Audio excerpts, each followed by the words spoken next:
Hello guys, welcome back to my channel. In this video, I'm going to show you how to use chat lock on WhatsApp Business. Follow these steps. Open the WhatsApp Business app. If you open a chat, you will see that on the current version, you have no option to lock the chat. So what can you do? You can use a pin or a fingerprint to lock your chats. Tap the three dots in the top right corner of the screen. Tap settings, tap privacy, tap fingerprint lock, toggle on unlock with fingerprint.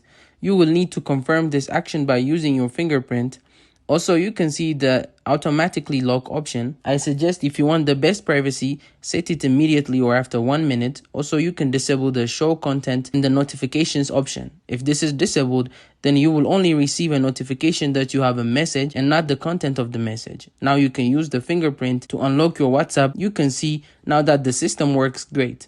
And WhatsApp only unlocks after the fingerprint is scanned. Thank you for watching. I hope this video was helpful. If you have any questions, please leave a comment below. And don't forget to subscribe to my channel for more videos like this.